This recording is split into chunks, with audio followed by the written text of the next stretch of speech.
1.6.2012 trafačce. A podpis na závěr. Takže takhle nějak bych to viděl. A podíváme se, jak ta výstava vlastně vypadá. Takže bychom to vzali tady odzadu, když jsme tady. Že to neuděláme jako lineárně.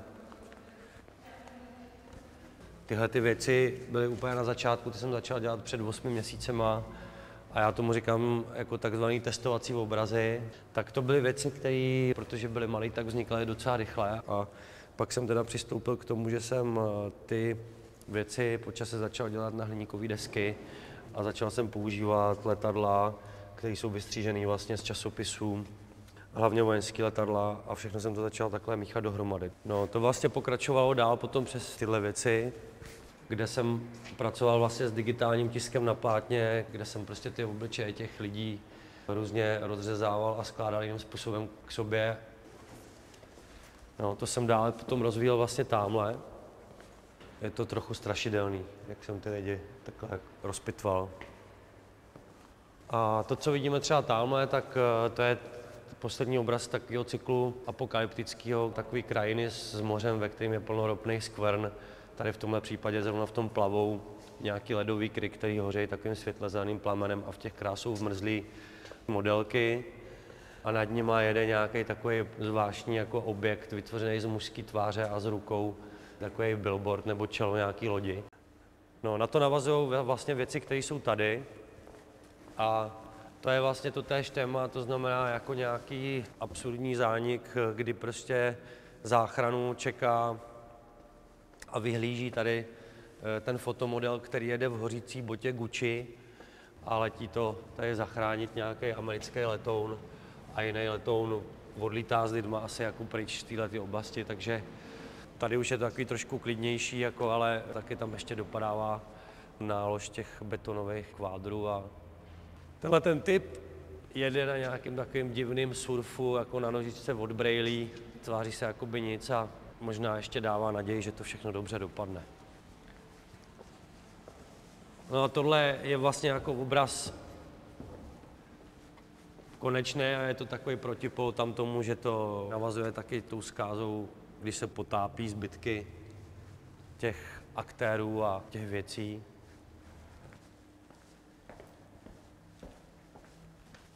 Tak tady vcházíme do takzvaného tunelu, to je původní vlastně tunel trafačkový. A v něm jsem vytvořil takový 2 výklenky jako nový výstavní prostory na nějaké objekty a tady zrovna je vystavený model teda mýho nového hudebního nástroje, který se jmenuje po mým kámošovi Kasi. Ty dřevěné díly jsou vlastně z jeho takové misky, kterou si sám host poskládá na stole v jedné speciální restauraci v Chicagu.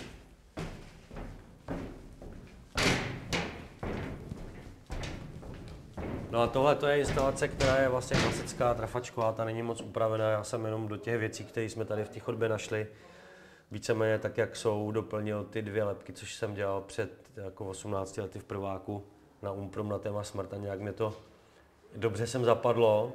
To je taková instalace, která je věnovaná kapele Rolling Stones.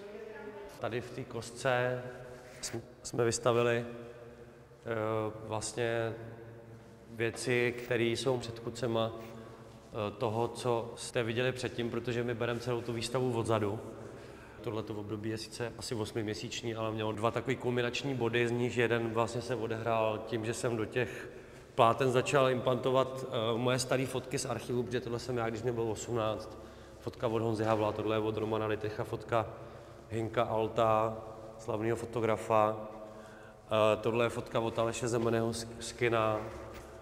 Tak já jsem vlastně začal lepit ty fotografie přímo do vibrací, které připomínají záznamy třeba toho, jak nám fungují různé orgány, hlavně srdce, a hlavně teda jsou inspirovaný tím, jak se zaznamenává zvuk na počítači graficky. Tyhle ty 2 zdi jsou věnované ty frekvenční malbě, na které pak ještě navazují takové věci, kde jsem pracoval se starými pornofotografiemi, které jsem našel tady. A v Přeskočíme vlastně hodně na začátek, protože tohle byl první velký obraz, který následoval po těch jako zdrojových testovacích malbách, kdy já jsem do obrazu ze starého období, který byl stříkaný přes šablony a byla to nějaká městská krajina, tak jsem vlastně brutálně vlepil plakát, který jsem pak domaloval, doplnil jsem ty dráty, které předtím vlastně byly dráty nad křižovatkama, tak jsem je doplnil těma letadlama. A vznikla taková zvláštní figura, taková zabetonovaná holka. No a tohle to byl jako vlastně příběh, který zase navazoval na ty malý obrazy hlav na černém pozadí, kdy jsem rozřezával tu fotku tak dlouho a pak ji tak dlouho skládal, až vzniklo něco jiného. A taky jsem pracoval s určitou záměnou vlastně nějakých částí těla v jiném obrazu, což je tenhle ten, kde jsou třeba využitý ty rty z toho vedlejšího, ale prostě to vlastně jsou věci, které vznikají při té práci s tím materiálem. No. Takže vlastně tahleta místnost vstupní do galerie, tak jsem znova po 6 letech dal zábradlí, který byl vytvořený pro výstavu 5 plus KK, kterou jsme galerii otvírali. Tady vlastně je návaznost toho zábradlí, který je uvnitř, a tady jsme udělali takovou terásku. A dostáváme se vlastně na začátek výstavy, tady bych skoro měl jít jako pospátku takhle k tomu banneru, který tu výstavu uvádí, a to je vlastně jedna taky z prvních věcí, kdy jsem ty koláže zkoušel dělat jako hodně velký. Takhle. Máš to, jo?